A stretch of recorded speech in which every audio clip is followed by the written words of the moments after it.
What's going on, everybody? It's your boy Spencer. Taking a look at my updated list for Infernity, just in case you guys want to play it. If you guys have seen my channel, you know I can't build any deck like normally at all. So this is where I'm at. Okay, so let's take a look, huh? Two Danger Nessie. It's really good because you want to be able to search out the other ones. That's a really good because it's kind of like a good flex spot between Mothman and Tsushinoko. Sometimes you want a 4, but sometimes you just have a monster in your hand that you need to get rid of.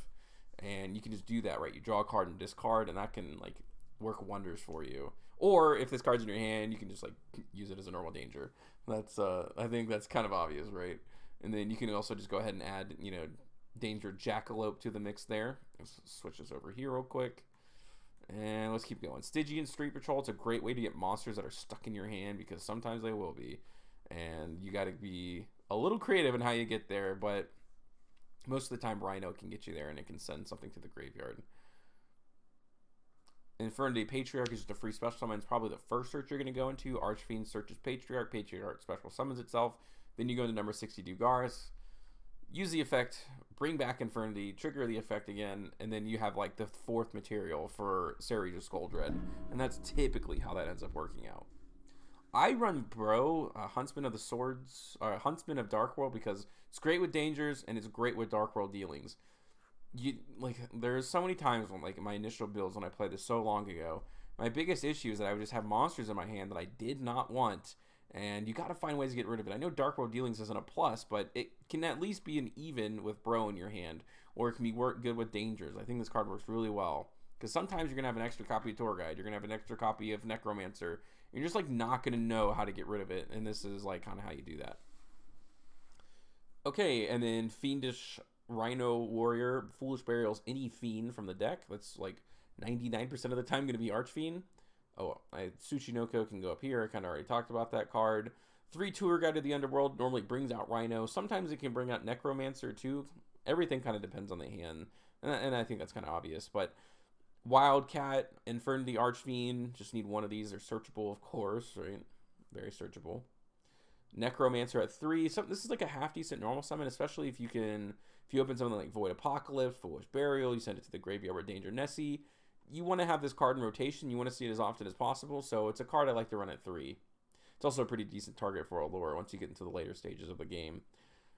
Infernity Mirage. This card is just obviously buku bonkers. Allure of Darkness, kind of a weird card, but it has, like, given me enough extenders to win me the duel. Again, you can get rid of your dangers.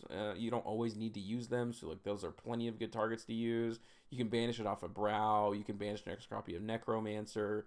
I've always thought about running this too, but I, like, literally cannot figure out what my other card to be. It's got to be a consistency card. I don't really want to run another danger, so Allure ends up kind of working out because it is a draw too. I talked about the Dark World dealings. I talked about Foolish Burial can just probably send Archfiend or anything else that you don't have in the graveyard, and then you can start bringing stuff back into the Void. I wish this card was at 3, because then I would just play another copy of that instead of Allure, probably. I'd probably only play 1 copy of Allure if this was at 3, to be honest. Or the same thing for Upstart Goblin. Okay, and this is where, like, this is how the deck works, basically. You just got to get Necromancer, and you have to get your what's it called? Infernity Archfiend into the graveyard, and then just Monster Reborn at once, and then the loop kind of continues forever. Monster Reborn is kind of the classic version of that. This creepy little punk is the new card. Most of the time, you're gonna banish Mirage with Wildcat, then bring it back with creepy little punk, and that brings back 2 names, and that's obviously just gives you, like, an unimaginable amount of advantage.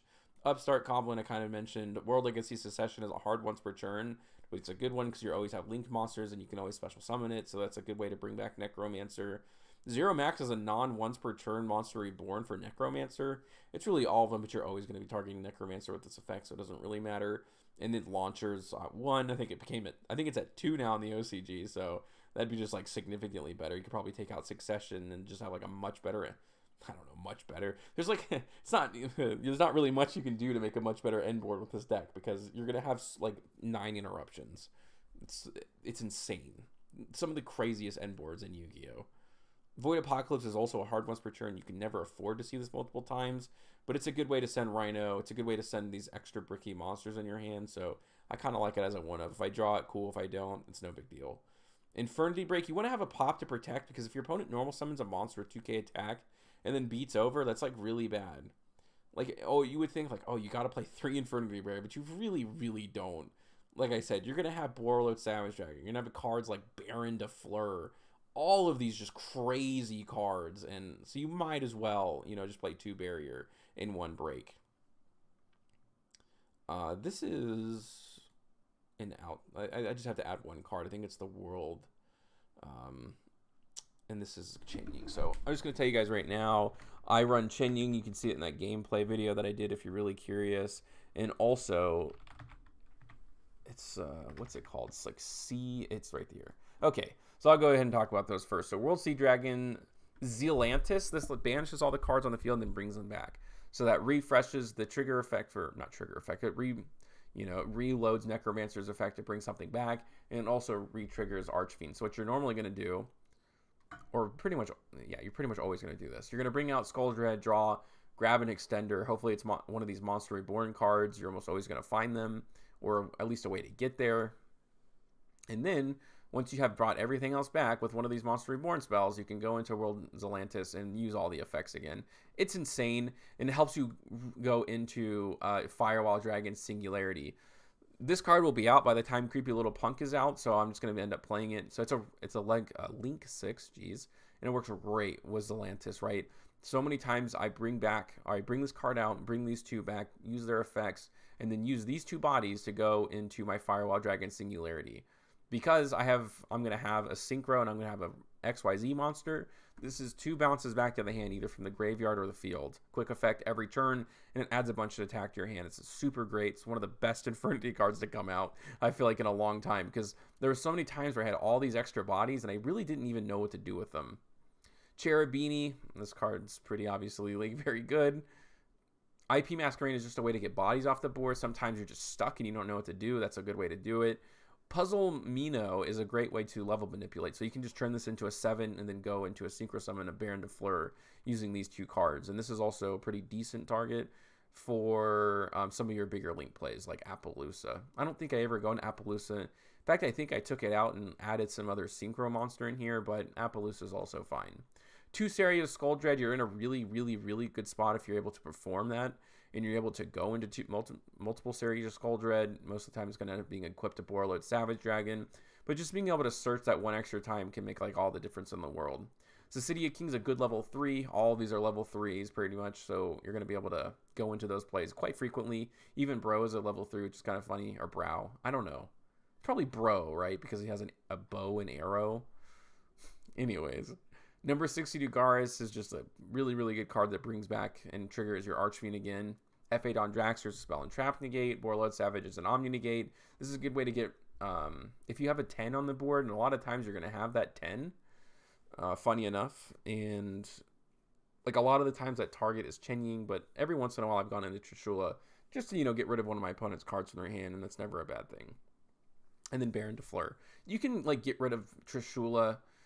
You can get rid of Appaloosa and put any like Synchro that you want. You can pretty much go into any Synchro monster in the entire game. And I'm pretty sure I did, but like at the end of the day, it's fine. This extra deck is more than enough. This is like probably like 90% of what I have in like the deck that I play normally. So this is a really fun deck. It's really kind of like playing solitaire, to be honest with you, more than like playing Yu-Gi-Oh! It doesn't really have much plays going second. Infernities, I feel like are kind of known for that, but it is a fun deck to play because you can just put up some like unimaginably powerful end boards. Let me know what you guys think about this in the comment section down below. Other than that, that's going to do it for today's video, and I'll see you guys next time.